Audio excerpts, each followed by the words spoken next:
The game starts in 2183 with Commander Shepard going on a routine mission on board the Normandy, the first ship co-made with both Turian and human designs. Nihilus, a Turian Spectre, which is essentially a special agent that answers only to the Intergalactic Council, Spectres are elite operatives, top covert agents, is on the mission as well, which causes the crew to believe there's more to the mission than they've been told. You have to admit, something's odd about this mission. The whole crew feels it. Besides, Spectres are trouble. I don't like having them on board. Call me paranoid. You're paranoid. The robotic race known as the Geth have launched an attack on a human colony, Eden Prime, and Shepard's mission is to investigate the distress signal. Shepard is deployed alongside Caden Alenko and Redshirt Jenkins, who gets killed at first contact with the Geth. After dealing with the attackers, Shepard and Caden rescue and recruit Ashley Williams after her squad was all killed. Together, the three find Nihilus dead and learn that another Turian Spectre, Saren, not only killed him, but is also working with the Geth. At the end of the mission, Shepard comes in contact with a beacon from the Protheans, which are an ancient race that was wiped from existence 50,000 years ago. The beacon gives Shepard a vision of the Protheans being destroyed, revealing that another ancient race known as the Reapers is actually real, and they are returning soon to wipe out all organic life in the universe once again. After proving Saren is a traitor with the help of a young Quarian named Tally, Shepard is made the first ever human Spectre, with his first job being to bring Saren in. Despite the mission, the Council still doesn't believe in the Reapers, simply thinking that Saren is delusional and working for the Geth. Given his own ship, the Normandy, and a crew, Shepard chases after Saren, recruiting more to his team, including Garrus, a Turian police officer tired of all the red tape, Rex, a Krogan mercenary that has a history of working for Saren, and Liara, an Asari archaeologist and daughter of the matriarch Benezia that is working with Saren. During the journey, Shepard also comes across the Queen of the Rachni, imprisoned by Saren's people. Even knowing that the Rachni had once threatened all life in the universe, Shepard saves the Queen, allowing her freedom and preventing the extinction of their entire race.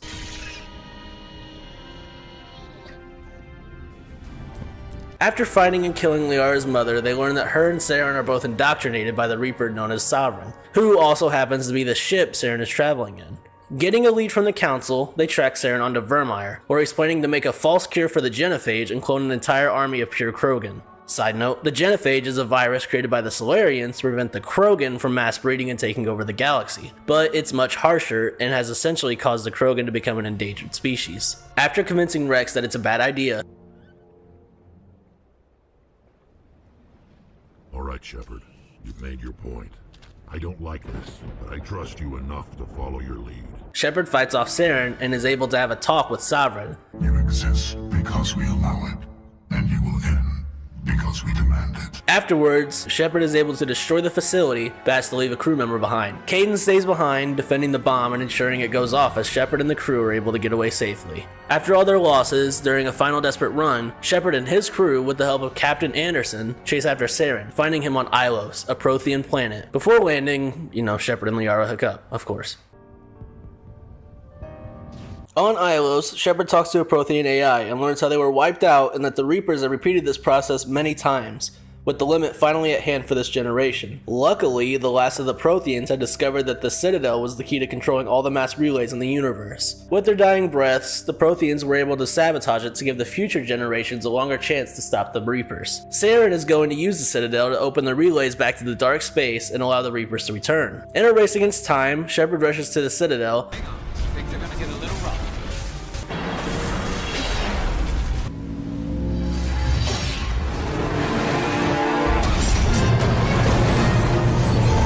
Saving the Council, but sacrificing over 10,000 human lives.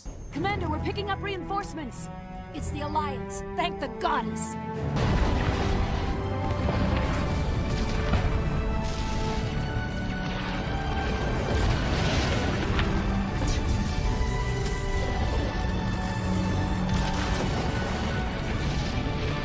Ascension, you are all clear.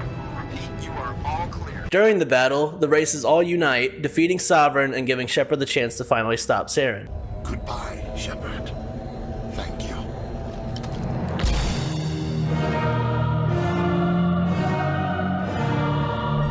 The surviving Council honors the sacrifices made to save them, inviting Udina to join as the first human member on the Council. While the Citadel is repaired, Shepard gathers his group and they go off to search for more answers about the Reapers, but officially they're just simply cleaning up after the surviving Geth attack.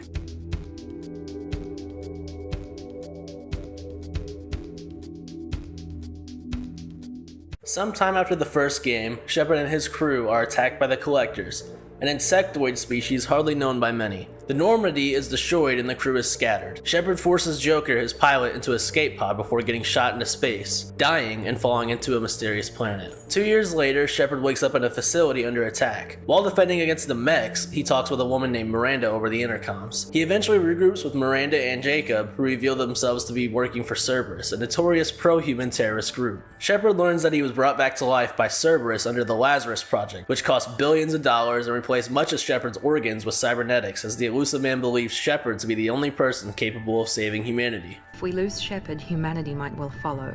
Then see to it that we don't lose him.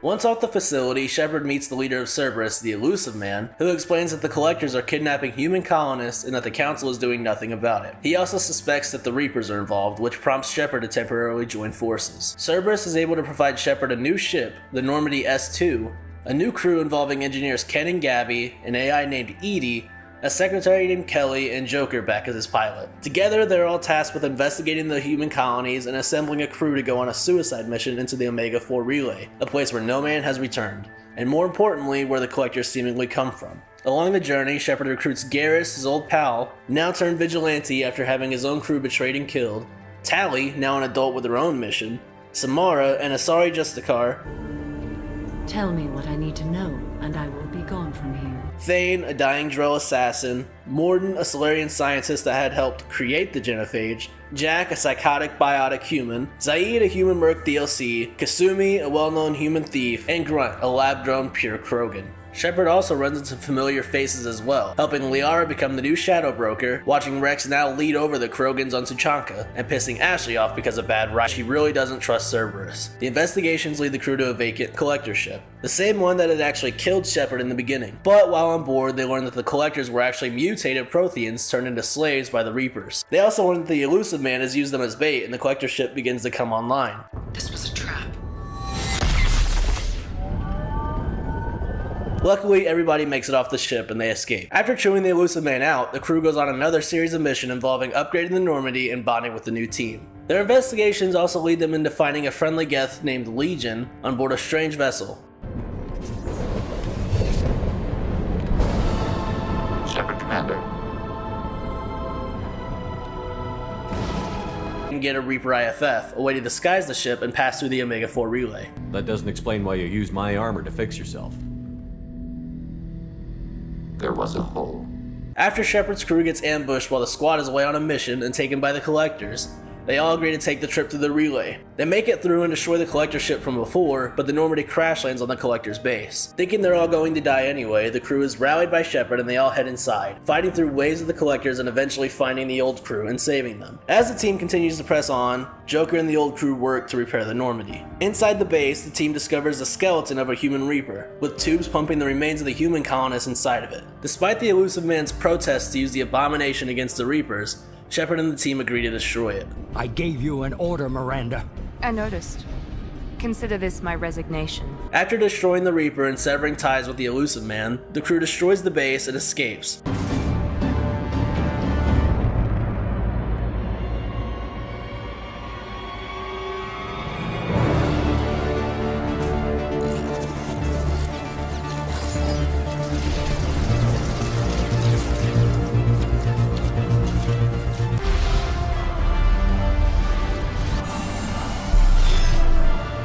A bit later, Shepard is contacted by the Human Alliance and tasked with saving a scientist in Batarian custody. After rescuing her, Shepard learns that her team had found out that the Reapers were going to use a special Alpha relay to arrive and take over the universe much faster, so they plan to plant bombs on a nearby asteroid and send it into the relay. However, destroying the relay will also wipe out the entire system, which houses over 200,000 Batarians. She explains that they all learned this from a Reaper relic, and once Shepard investigates, the scientists are all indoctrinated and Shepard is knocked out. When he wakes up, he has zero way to warn the colonists and is forced to send the asteroid in to stop the Reapers. Before he does all that, he is able to contact the Normandy and have a final talk with Sovereign. Shepard escapes on the Normandy last second and has to watch as the entire system is destroyed. After reporting to the Alliance, they agree that he did the right thing, but will soon have to answer for all those deaths, as most still don't believe in the Reapers.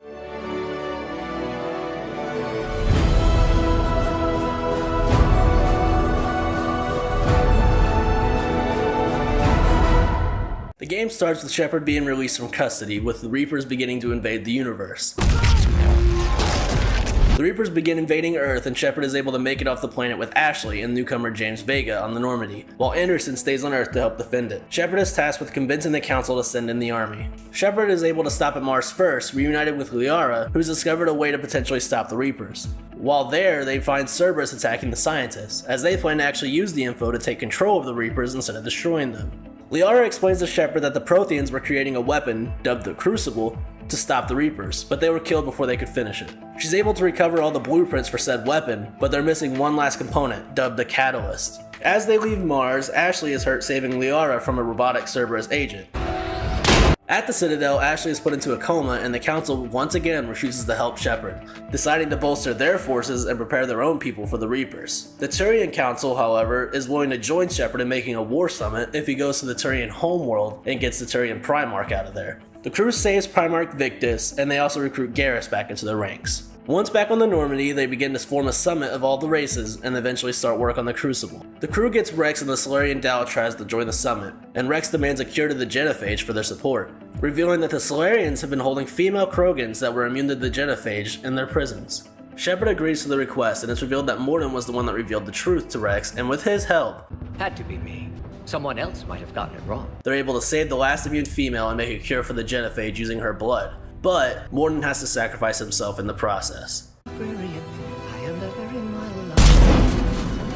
With the Genophage cured, the Krogans join in on the war, but the Salarians refuse, believing the cure to be a bad idea. Alongside all of this, Shepard battles his PTSD with some fever dreams, while also reaffirming his relationship with Liara. It would be easy for a single ship to get lost up there, wouldn't it? Also, they go and get the support of all the old crewmates, even saving the Rachni Queen once again and getting their full support in the war.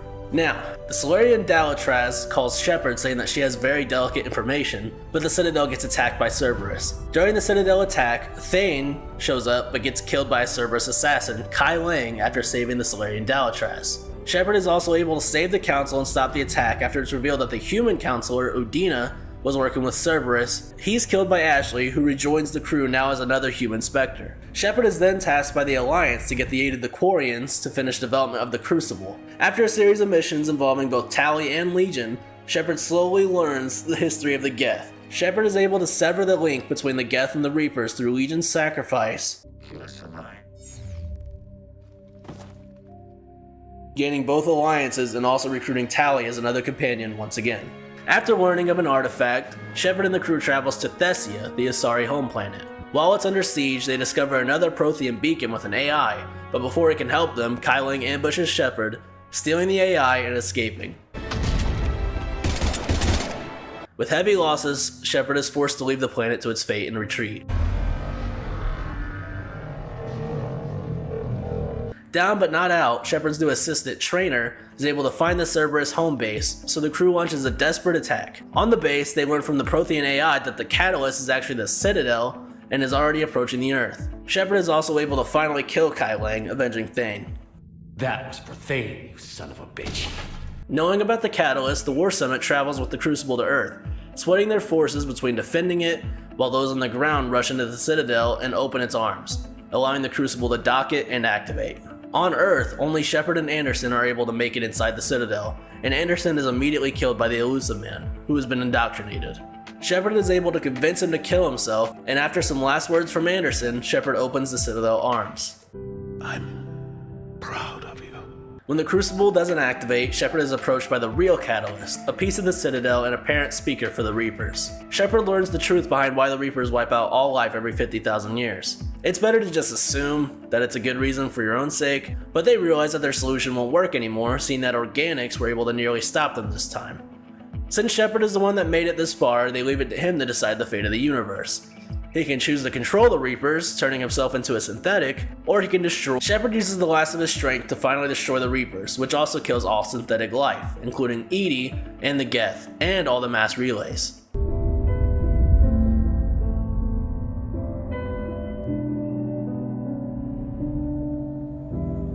However, using their knowledge, everyone begins to work together to rebuild the relays and begin a new life. Before Liara can plant Shepard's name on the Normandy's memorial, Shepard is shown in the last shot.